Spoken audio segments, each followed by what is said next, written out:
For our global viewers, please turn on subtitles or closed captions and select your preferred language to fully understand and enjoy this message. Let us begin. Pag-usapan natin ang isa sa mga pinaka-foundational pero at the same time pinaka-misteryosong konsepto sa Kristyanismo, ang banal na Trinidad.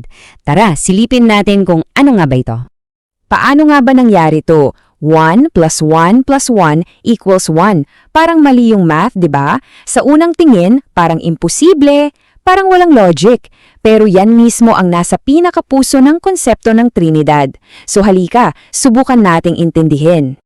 Okay, unahin na natin to.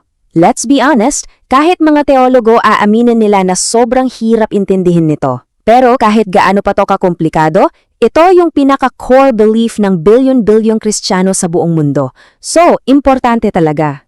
Para maintindihan natin yung Trinidad, kailangan nating magsimula sa pinaka-basic.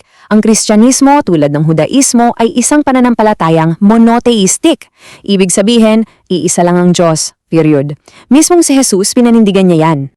Pero dito na nagiging interesting.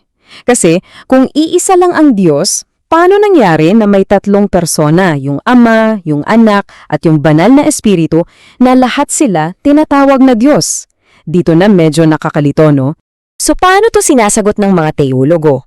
Well, may ginamit silang framework para mas madaling maintindihan, yung pagkakaiba ng sino at ano. Actually, yung salita mismo na Trinidad or Trinity, clue na yan. Galing yan sa tri, which means tatlo, at unity na ibig sabihin, isa. So, tatlo sa isa. Hindi tatlong Diyos ha, ulitin ko, hindi tatlong Diyos, kundi tatlong persona sa iisang Diyos. Ito siguro yung pinakamadaling paraan para i-visualize. May tatlong sino, tatlong magkakaibang persona, di ba? Sila yung Ama, Anak, at Banal na Espiritu. Pero may iisang ano lang sila, at yon ay ang pagiging Diyos. So, tatlong persona, iisang divine nature. Gets? At ito yung super important na tandaan ha, magkakaiba sila. Ibig sabihin, ang anak ay hindi ang ama ay hindi ang banal na espiritu. Hindi sila isang persona na nagpapalit-palit lang ng maskara. No, sila ay distinct, pero lahat sila ay 100% ganap na Diyos. Siyempre, dahil ang hirap i-grasp nito, madalas may mga analogy na ginagamit para, alam mo yon, para mas madaling ma-imagine. Disclaimer lang, walang perfect analogy ha. Tulong lang to para magkaroon tayo ng idea. Okay, ito yung pinakasikat na analogy, yung sa tubig o H2O. Alam naman natin na ang H2O pwedeng maging tatlong bagay, di ba? Pwedeng maging solid, yun yung yellow, pwedeng maging liquid, yung tubig na iniinom natin, at pwede ring maging gas, yun naman yung singaw o steam. So anong point? Kahit magkakaiba yung anyo nila, yellow, tubig, singaw, iisang chemical substance lang sila, H2O.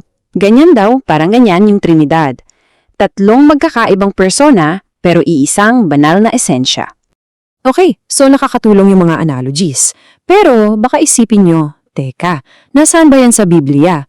Kung hahanapin mo yung salitang Trinidad sa Biblia, well, hindi mo yan makikita. Wala talaga.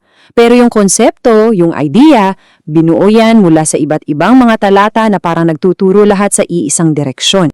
Isa sa mga pinakamalakas na clue, yung utos ni Jesus sa mga alagad niya. Sabi niya, binyagan sila sa pangalan ng Ama at ng Anak at ng Banal na Espiritu. Pansinin niyo, pangalan, singular, hindi mga pangalan. Parang sinasabi na iisa lang sila ng pangalan o autoridad kahit tatlo sila. Tapos eto pa, sa aklat ni Juan, sinasabi na yung salita na si Jesus to ay kasama ng Diyos at ang salita ay Diyos. Ang linaw, di ba? Tapos itong salita na to, naging tao at nanirahan sa atin. Ito yung isa sa mga pinakamatibay na batayan para sabihing si Jesus, ang anak, ay Diyos talaga. At tingnan nyo tong pagpapala ni Pablo, parang perfect summary Yung biyaya, galing sa Panginoong Hesukristo. Yung pag-ibig, galing sa Diyos Ama. At yung pakikipag-isa, galing sa Banal na Espiritu. Nakikita nyo, tatlo sila, magkakaiba yung ginagawa pero gumagalaw sila as one. Okay, so gets na natin kung ano yung Trinidad, di ba? Pero siguro ang mas mahalagang tanong, so what? Bakit to importante? Ano bang epekto nito sa paniniwala ng isang Kristiyano? Well, ito siguro yung pinakamalalim na ibig sabihin nito. Kung ang Diyos ay isang Trinidad, Ibig sabihin sa pinaka-core ng universe, bago pa man likhain ng kahit ano, mayroon ng relasyon. Na ang Diyos, by nature, ay hindi isang nilalang na nag-iisa lang. Siya ay isang perpektong komunidad ng pag-ibig. At sa loob ng banal na komunidad na yan, perfect ang samahan nila. Ang Ama, siya yung pinangmumulan ng lahat ng pag-ibig. Ang Anak, siya yung representation ng sakripisyo. At ang banal na Espiritu, yung nagbibigay ng karunungan. Lahat sila nagtatrabaho ng may perpektong pagkakaisa. So, sa huli, baka mali yung tingin natin sa Trinidad bilang isang math problem na kailangan nating isolve. Alam mo yun, parang puzzle na nakakabaliw. Baka mas maganda itong tingnan bilang isang paanyaya. Isang paanyaya na kilalanin ang Diyos, hindi lang bilang isang makapangyarihang force, kundi bilang isang relasyon, isang pamilya. Kaya iiwan ko kayo sa tanong na to. Isipin nyo ha? Kung yung buong universe, lahat ng nakikita natin, ay hindi lang basta nilikha ng kapangyarihan, kundi nilikha mula sa isang komunidad ng perpektong pag-ibig, paano nito babaguhin yung tingin mo sa sarili mo, sa mga tao sa paligid mo, at sa buong mundo? Isang bagay na pwedeng pag-isipan.